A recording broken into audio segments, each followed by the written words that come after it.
So you get a forecast from an AI, maybe for next week's energy demand or how a new virus might spread. It usually gives you just one number.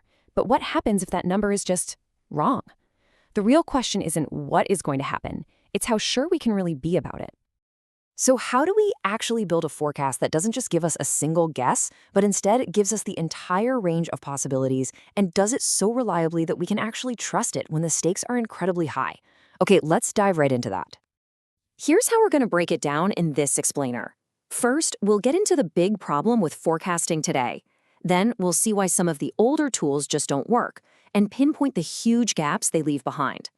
After that, we'll introduce a new solution, neural conformal control, put it through its paces, and finally, talk about what it all means for the future.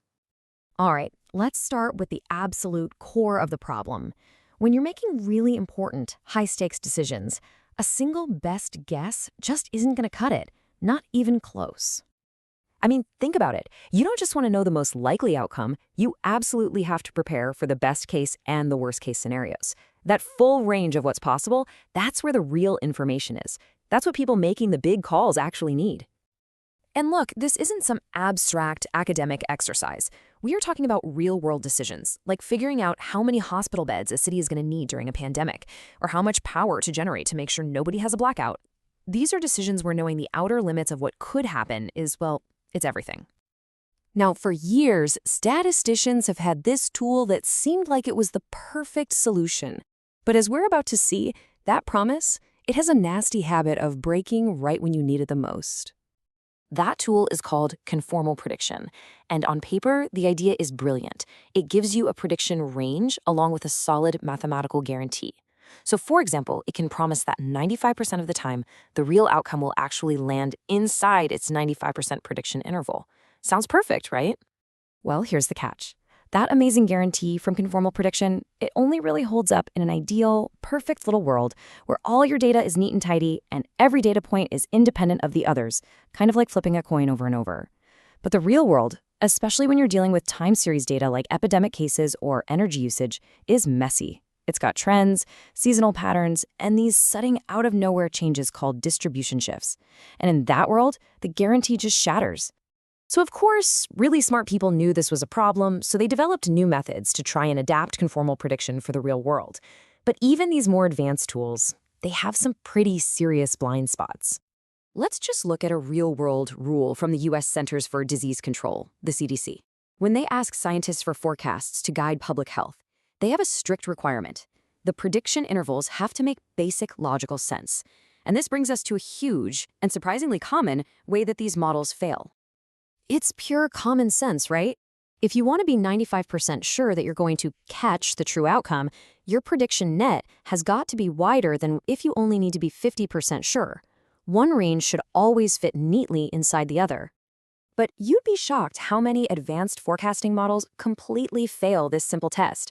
They produce this bizarre error called quantile crossing, where somehow the 95% confidence range ends up being narrower than the 50% range. It's completely illogical, and for an organization like the CDC, it makes the entire forecast totally invalid, useless.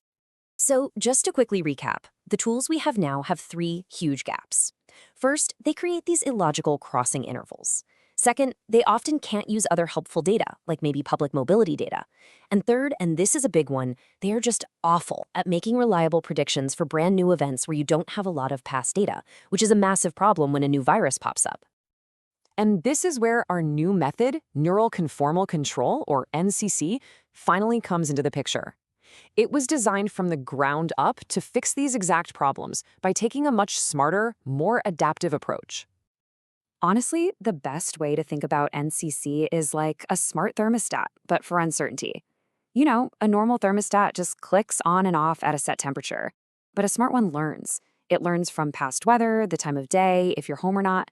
NCC does exactly that for forecasts.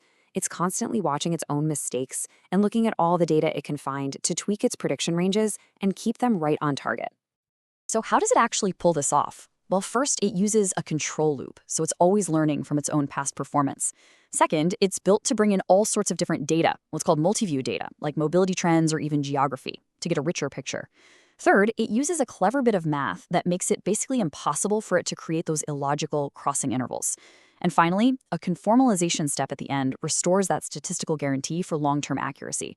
It's this whole four-part system that makes it so powerful. Okay, that all sounds great on paper, but the real question is, does it actually work in practice? Let's take a look at the evidence. This table really lays it all out pretty clearly. While there are other methods that try to be adaptive, NCC is the only one that ticks every single box. It's adaptive, it uses all the available data, it guarantees its intervals are consistent, it's good with limited data, and it learns everything all at once in one smooth process. And here's the proof in the pudding. This chart shows what's called a calibration score. It's basically a measure of how reliable a model's confidence is, and lower is better. When you test it against the other top methods on real-world flu and COVID-19 data, you can see NCC is consistently the most reliable. It actually delivers on its promises. And this right here is the critical point. Other methods that try to adapt to changing data often end up sacrificing that logical consistency, which leads to that whole quantile crossing disaster.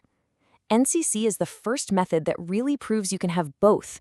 It adapts on the fly, and its predictions always make sense. And if you want to know just how bad that trade-off can be, check this out. On a real-world flu dataset, one of the leading competing methods produced valid, non-crossing prediction intervals, a grand total of 0% of the time. 0. NCC is designed to fix that permanently. So, okay, we've got this new tool. It makes forecasts that are more reliable, more logical, and more robust. So what? What does this actually mean for us out here in the real world? Well, it means we can finally build more effective public health policies based on forecasts we can genuinely trust. It means more stable and efficient energy grids that don't collapse when there's a surprise heat wave. It means supply chains that are less likely to break. And when you boil it all down, it just means we can have a lot more confidence when we turn to AI to help us make some of our most important decisions. And that really brings us to a final big thought. For a long time, the unreliability of AI has been a huge barrier keeping it out of these high-stakes areas. But as that barrier starts to come down and as our predictions become this trustworthy, it really makes you wonder, what are we going to be willing to trust AI to decide for us next?